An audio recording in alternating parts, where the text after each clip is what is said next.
Of course, Fleckenstein, one of the independent athletes on the World Cup last season.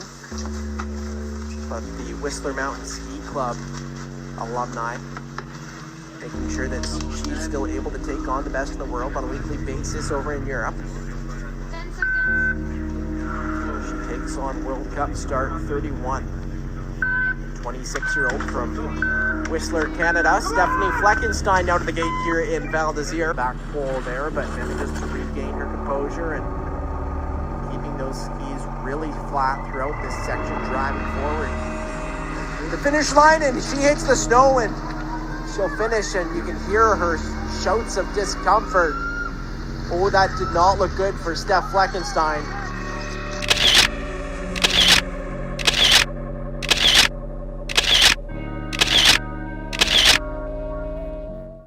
Hey guys, as you can tell, this is a bit of a video about my injury and how I'm recovering and kind of walking through the main process of what's been going on in my life, because as you may have just seen, I had a really serious crash in Val D'Isere at the start of this World Cup season. It was only our second World Cup of the year because we had so many cancellations at the start of the season with weather and no snow. So here we were at only the second World Cup, and I was really excited about the season. It seemed like everything was going pretty well, and yeah, I just had a crash, and it doesn't look like the craziest crash. Trust me, I know. I've watched it so many times, questioning how something that seemed kind of small could end up in such a massive injury, but here we are. And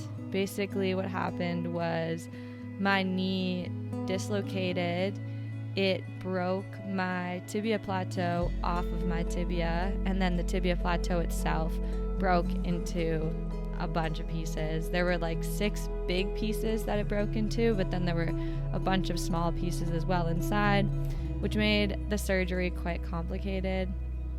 I basically was rushed into surgery right away the first night and had the fixator put on my leg, which is that big piece of metal on the outside.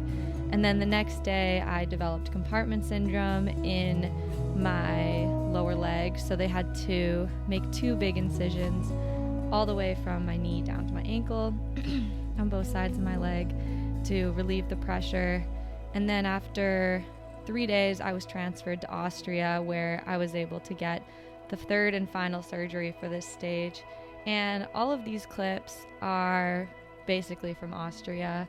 I was in the ICU for 1 week after my 3rd surgery because, one, I had lost a lot of blood from the ongoing surgeries and having my legs sliced open for multiple days. But also I was just like quite unstable. I was very lightheaded, quite dizzy all the time. So we stayed in the ICU. It was just easier. I needed to be hooked up to lots of machines, so it was just more convenient for the nurses to have everything right there. And I kind of had 24-hour care, which was unbelievable. And this hospital was amazing. I don't know if I would have recovered the same way had I been anywhere else.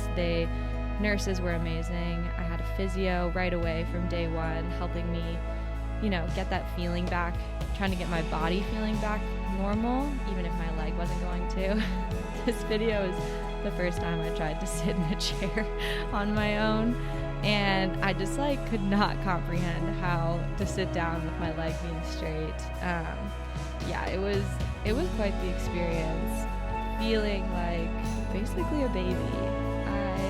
I'm not sure many people will go through that. As someone who's like an athlete and used to being fully independent, it was really frustrating and tiring, but I was so thankful for all the nurses and doctors and physios who helped me just not feel like I was a burden and made me realize that the little steps were big steps. So these little vacuums on my leg were to help prevent infection because, as you're about to see, I have some massive incisions down my legs. And anytime you have incisions this big, or in my case, they were open for almost 5 days. So anytime you have that long a period of time with open wounds, you have a really high chance of infection, and these little vacuums sat on my leg and helped pull out any chance of infection. I know it's kind of gross, but just bear with me. Anyways, once that was out, I could start learning how to use crutches on my own. We started doing some flexion for my ankle and knee to get things moving. Lots of massage, lots of lymphatic drainage massages, which were life-changing. And then I was able to get in this moto machine, which was really exciting for me. I hadn't really bent my knee by myself in weeks by the time I was in this machine, so it felt really good. Even just to get like 30 degrees of flexion was amazing, and it helped me see the progress go like right in front of my eyes, which was really exciting. And I know that this rehab and everything is going to take a long time. As I'm recording this, it's already been 2 months, and these videos are from the first 3 weeks after the accident, so it's already been quite a difference since this. But I know I have a long road ahead of me, and I want to get back to racing World Cup. I want to get back to living the life that I was loving, and I'm just going to keep working hard. These are all just baby steps in the hospital to show some of the day-to-day things I did. Really just trying to make the most of every day and get out in the sunshine.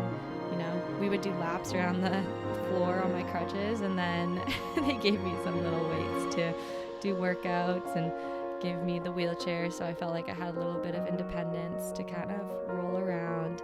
My mom was with me for this whole experience, and I'm so lucky for that, because I think being in a hospital by yourself for that long would be really tough and really hard to process everything. She was a good distraction, a good little workout buddy.